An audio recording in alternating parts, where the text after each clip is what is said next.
Orang tua protes telur dan jeruk busuk di menu MBG. SDN 1 Padaringan mengakui pernah kejadian sayur basi Januari 2026. Kita awali dengan informasi dari Ciamis, Jawa Barat. Video curhat orang tua siswa SDN 1 Padaringan dengan membawa telur busuk beredar di media sosial. Pihak sekolah mengaku pernah ada kejadian sayur basi. Dapur SPPG Delatina, penyuplai makanan, mengakui ada kecolongan dalam pemeriksaan kualitas akibat kewalahan mengelola 3.000 lebih porsi dengan tenaga terbatas.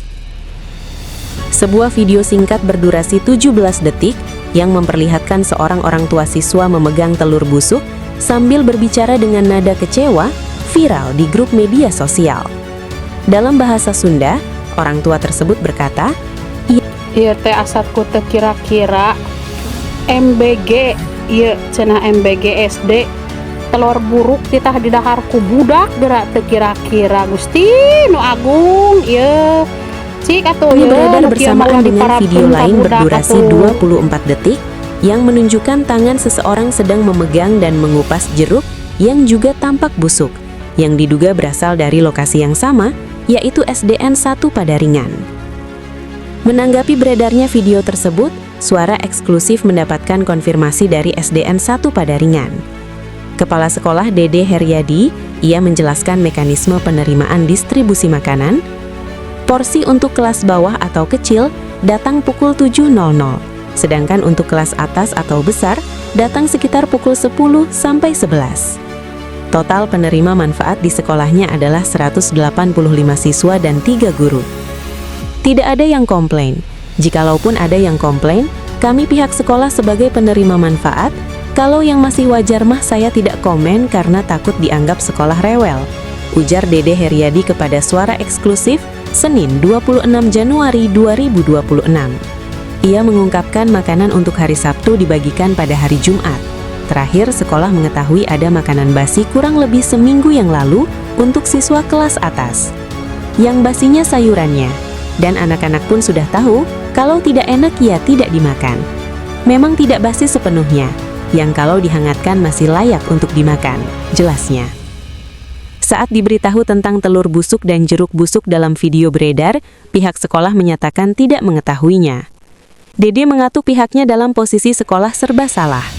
Sekolah jadi posisi bingung, jika rewel takut ada intervensi dari dapur SPPG.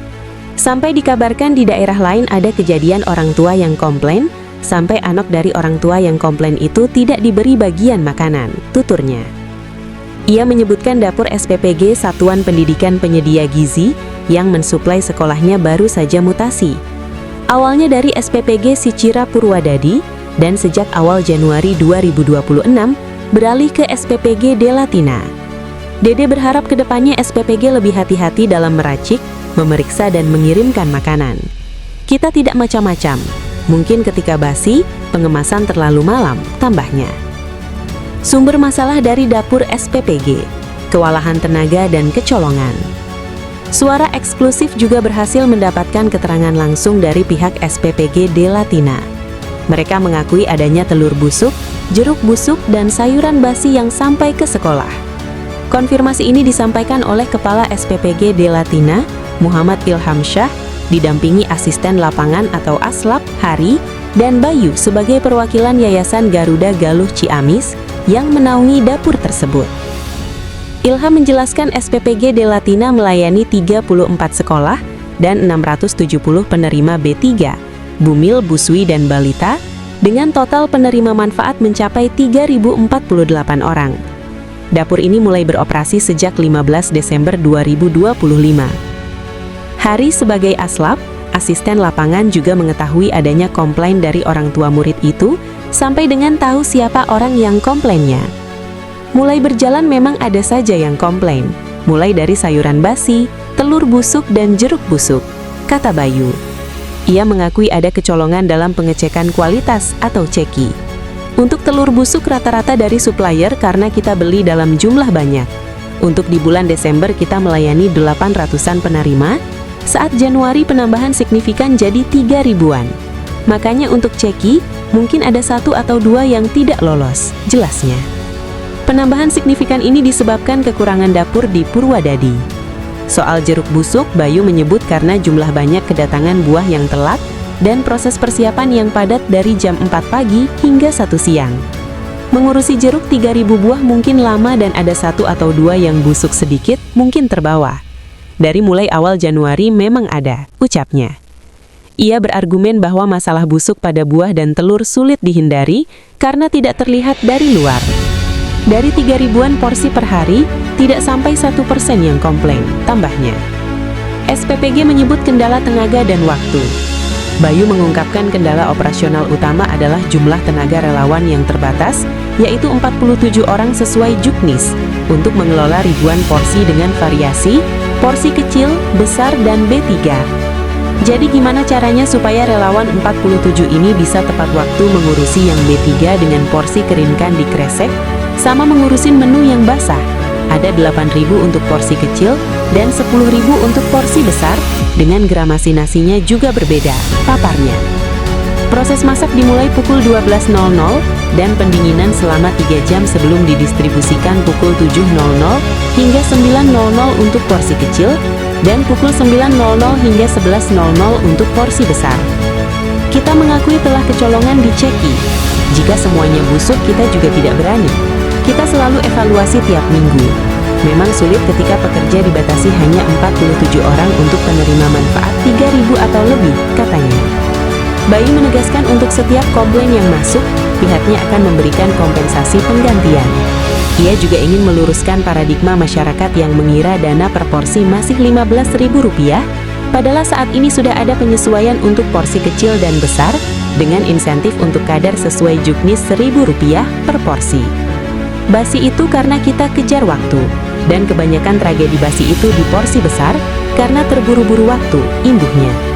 Sebagai penutup, Bayu menyatakan SPPG Purwadadi Padaringan di bawah Yayasan Garuda Galuh Ciamis telah membuat grup PIC atau Person in Charge dengan perwakilan sekolah untuk menampung dan menyelesaikan komplain secara bersama-sama. Perlu diketahui bahwa yayasan tersebut memiliki total 5 dapur, 3 di Ciamis dan 2 di Garut. YLBH Merah Putih bersuara atas kejadian tersebut. YLBH Merah Putih menilai temuan telur busuk, jeruk busuk, dan makanan basi dalam program makanan bergizi gratis menjadi alarm kegagalan kebijakan pada level implementasi, bukan sekedar kesalahan teknis dapur. Program MBG adalah program negara yang menyangkut hak dasar anak dan kelompok rentan. Oleh karena itu, dalih kewalahan tenaga, keterbatasan waktu atau volume penerima tidak dapat dibenarkan secara kebijakan maupun tanggung jawab publik. Jika dapur tidak mampu menjamin mutu dan keamanan pangan, maka kapasitasnya patut dipertanyakan dan dievaluasi secara serius. MBG tidak boleh direduksi menjadi sekedar distribusi makanan gratis tanpa jaminan mutu. Satu saja makanan busuk yang sampai ke anak-anak merupakan kegagalan sistem pengawasan dan berpotensi membahayakan kesehatan publik. YLBH Merah Putih Tasikmalaya mendesak audit menyeluruh dan independen terhadap dapur SPPD terkait, melibatkan inspektorat, dinas kesehatan, dan ahli gizi, serta menuntut evaluasi kebijakan penunjukan, kapasitas, dan pengawasan dapur penyedia MBG. Negara tidak boleh abai, sekolah tidak boleh dibungkam, dan orang tua tidak boleh dibuat takut untuk mengeluh. Jika praktik seperti ini dibiarkan, maka MBG beresiko menjadi program simbolik yang gagal melindungi anak-anak penerima manfaatnya. Penulis I. Darmawan, editor redaksi. Catatan redaksi. Sebagai media yang netral, kami membuka ruang hak jawab bagi semua pihak yang berkepentingan dan memiliki substansi dengan pemberitaan ini sesuai ketentuan Undang-Undang Nomor 40 Tahun 1999 tentang Pers dan Kode Etik Jurnalistik. Suara Eksklusif adalah portal berita independen yang fokus pada penyajian seputar informasi, tips, isu-isu hukum, politik, kesehatan, pendidikan, pemerintahan, dan lain-lain di Indonesia.